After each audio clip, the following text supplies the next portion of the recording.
Olá, vamos para a leitura do nosso dia. Hoje é o dia 172 da nossa leitura e hoje vamos estar lendo as escrituras de 2 Reis, capítulo 1, versículo 1 ao capítulo 2, versículo 25.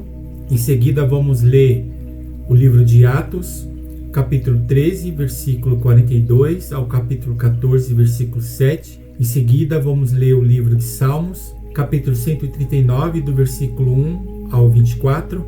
E por último vamos ler Provérbios 17, versículo 19 ao 21. Vou iniciar nossa leitura com 2 Reis, capítulo 1, versículo 1. Acázias e o profeta Isaías. Depois da morte de Acabe, o rei dos Moabitas se revoltou contra Israel. E o rei Acasias caiu pelas grades de um quarto do andar superior em Samaria e ficou ferido. Então enviou mensageiros e lhes disse: vão consultar Baal-zebub, deus de Ecrom, para saber se vou sarar dessa doença.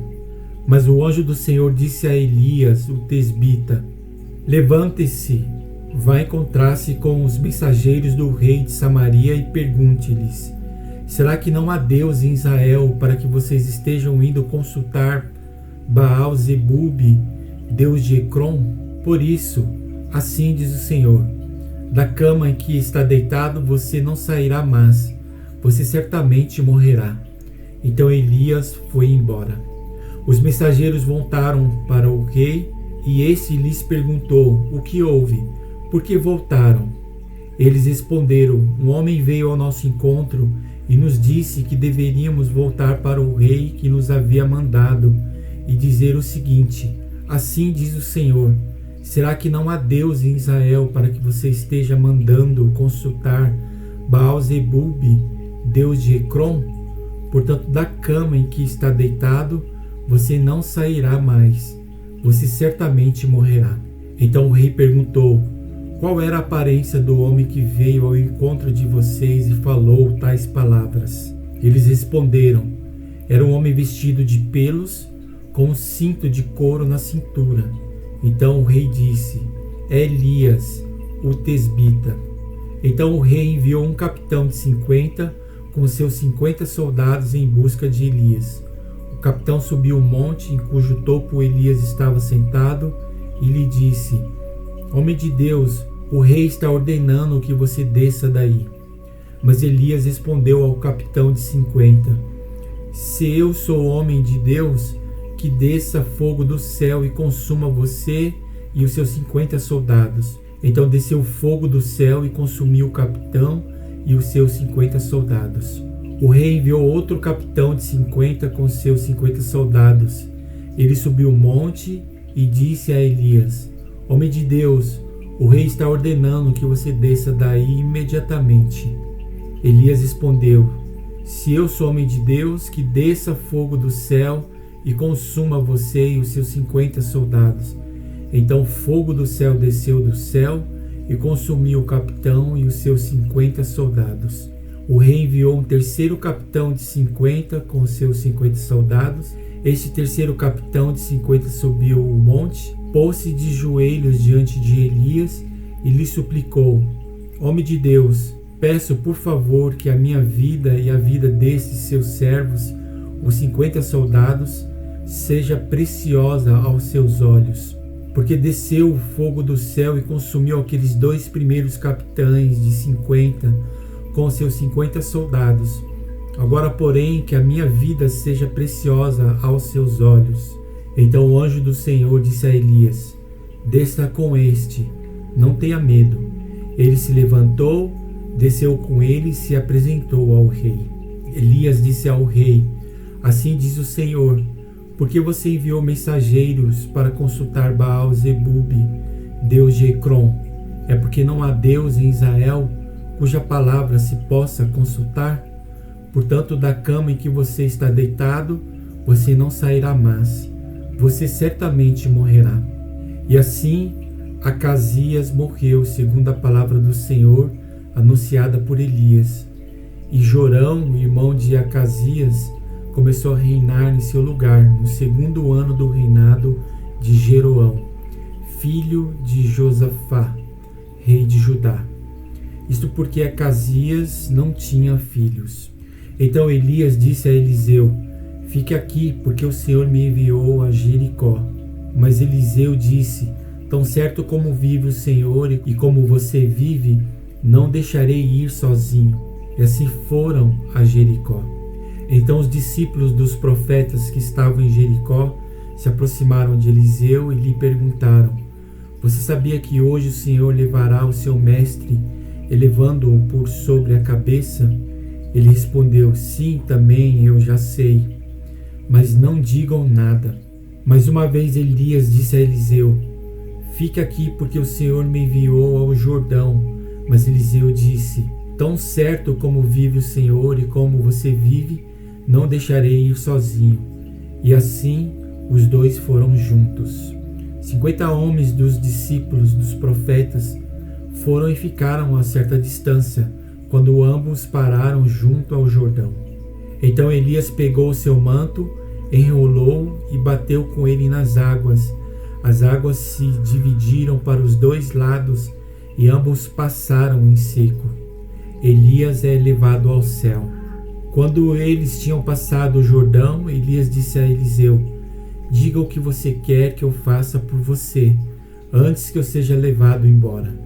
Eliseu disse: quero receber por herança porção dobrada do seu espírito. Elias respondeu: você fez um pedido difícil, mas se você me vir quando eu for levado embora, será como você pede. Porém, se você não me vir, não será assim.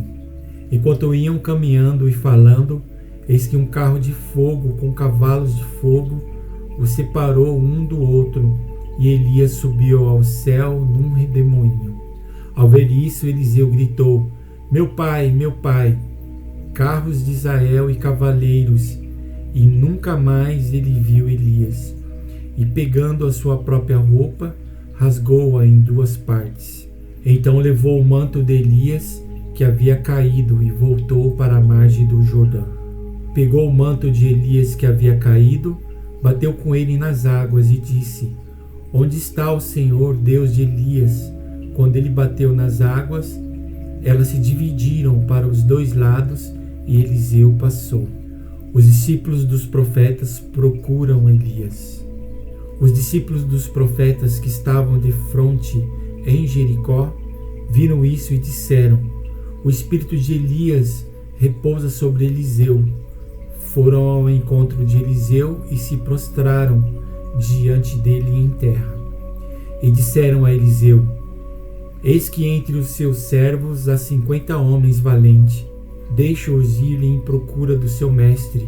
Pode ser que o Espírito do Senhor o tenha levado e lançado em algum dos montes ou em algum dos vales. Porém lhes respondeu: não mandem ninguém. Mas eles insistiram com ele até que, constrangido, lhes disse: podem enviar os homens. E enviaram 50 homens que o procuraram durante 3 dias, porém não o acharam. Então voltaram para junto de Eliseu, que tinha ficado em Jericó. E ele lhes disse: eu não disse que vocês não deveriam ir? Eliseu torna saudáveis as águas de Jericó. Os homens da cidade disseram a Eliseu: eis que esta cidade é bem situada, como o Senhor pode ver, porém a água não é boa e a terra é estéril. Ele disse: tragam-me um prato novo e ponha nele sal. E eles trouxeram. Então Eliseu foi até a fonte e jogou o sal na água. E disse: assim diz o Senhor: tornei saudável esta água. Ela não será mais causa de morte nem de esterilidade. E aquela água ficou saudável até o dia de hoje, segundo a palavra que Eliseu tinha dito. Rapazinhos zombam de Eliseu. Então Eliseu partiu dali para ir a Betel. Estando ele a caminho, uns rapazinhos saíram da cidade e zombavam dele, dizendo: suba, seu careca, suba, seu careca. Eliseu se virou para trás, viu os rapazinhos e os amaldiçoou em nome do Senhor. Então 2 ursas saíram do bosque e despedaçaram 42 deles. Dali Eliseu foi para o Monte Carmelo de onde voltou para Samaria. Agora vamos ler o livro de Atos, capítulo 13, versículo 42 ao capítulo 14, versículo 7. Quando Paulo e Barnabé estavam saindo, as pessoas pediram que no sábado seguinte lhes falassem estas mesmas palavras. Terminada a reunião na sinagoga, muitos dos judeus e dos prosélitos piedosos seguiram Paulo e Barnabé, e esse, falando com eles, os persuadiam a continuar firmes na graça de Deus. No sábado seguinte, quase toda a cidade se reuniu para ouvir a palavra do Senhor. Mas os judeus, vendo as multidões, ficaram com muita inveja e, blasfemando, contradiziam o que Paulo falava. Então Paulo e Barnabé, falando ousadamente, disseram: era necessário pregar a palavra de Deus primeiro a vocês. Mas como vocês a rejeitam e se julgam indignos da vida eterna, eis que nos voltamos para os gentios. Porque o Senhor assim nos determinou: eu coloquei você como luz dos gentios, a fim de que você seja para a salvação até dos confins da terra. Os gentios, ouvindo isto, se alegraram e glorificaram a palavra do Senhor, e creram todos os que haviam sido destinados para a vida eterna. E a palavra do Senhor se espalhava por toda aquela região. Mas os judeus estagaram as mulheres piedosas de alta posição e os principais da cidade, e levantaram perseguição contra Paulo e Barnabé, expulsando-os do seu território. E esses, sacudindo contra eles o pó dos pés, foram para Icônio. Os discípulos, porém, estavam cheios de alegria e do Espírito Santo. Paulo e Barnabé em Icônio. Em Icônio, Paulo e Barnabé entraram juntos na sinagoga judaica e falaram de tal modo que veio a crer grande multidão, tanto de judeus como de gregos. Mas os judeus que não tinham crido incitaram e irritaram os ânimos dos gentios contra os irmãos. Entretanto, Paulo e Barnabé ficaram bastante tempo em Icônio, falando ousadamente no Senhor, o qual confirmava a palavra da sua graça, concedendo que por mão deles se fizessem sinais e prodígios. Mas o povo da cidade se dividiu, uns eram pelos judeus e outros pelos apóstolos. Então surgiu um movimento entre os gentios e os judeus, com o apoio das suas autoridades, para os maltratar e apedrejar. Quando Paulo e Barnabé souberam disso, fugiram para Listra e Derbe, cidades da Licaônia, e para as regiões vizinhas, onde anunciaram o Evangelho. Agora vamos ler Salmos, capítulo 139, do versículo 1 ao 24. Deus onisciente e onipotente, ao mestre de canto, Salmos de Davi. Senhor, tu me sondas e me conheces. Sabes quando me sento e quando me levanto. De longe conhece os meus pensamentos. Observas o meu andar e o meu deleitar, e conhece todos os meus caminhos. A palavra ainda nem chegou à minha língua, e tu, Senhor, já a conheces toda. Tu me cercas por todos os lados e põe a tua mão sobre mim. Tal conhecimento é maravilhoso demais para mim. É tão elevado que não posso atingir. Para onde me ausentarei do teu espírito? Para onde fugirei da tua face? Se subo aos céus, lá está. Se faço a minha cama no mais profundo abismo, lá está também. Se tomo as asas da alvorada e me detenho nos confins dos mares, ainda ali a tua mão me guiará e a tua mão direita me sustentará. Se eu digo, as trevas com certeza me cobrirão, e a luz ao redor de mim se fará noite. Até as próprias trevas não te serão escuras, e a noite é tão clara como o dia. Para ti as trevas e a luz são a mesma coisa. Pois tu formaste o meu interior, tu me teceste no ventre da minha mãe.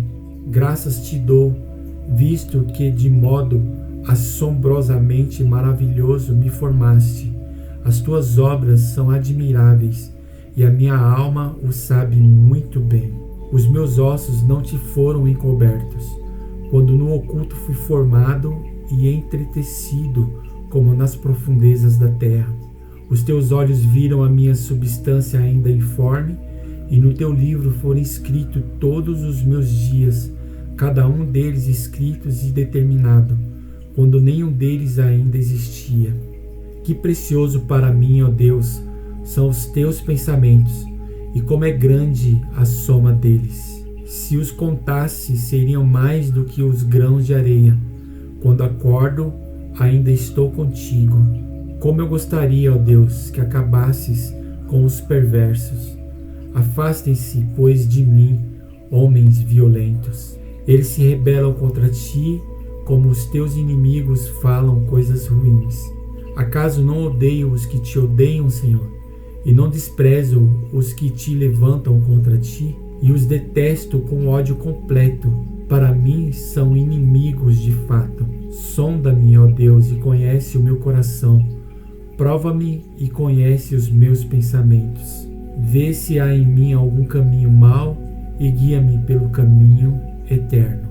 Agora, para finalizar, vamos ler o livro de Provérbios, capítulo 17, versículo 19 ao 21. Quem ama a discórdia ama o pecado. O que faz alta a sua porta facilita a própria queda. O perverso de coração jamais encontra o bem, e o que diz coisas más acaba em desgraça. Quem gera um tolo faz isso para sua própria tristeza. O pai do insensato não terá alegria. E aqui encerramos a nossa leitura do dia. Obrigado pela sua participação e amanhã continuaremos com a leitura bíblica como todas as manhãs. Um abraço para você e até amanhã.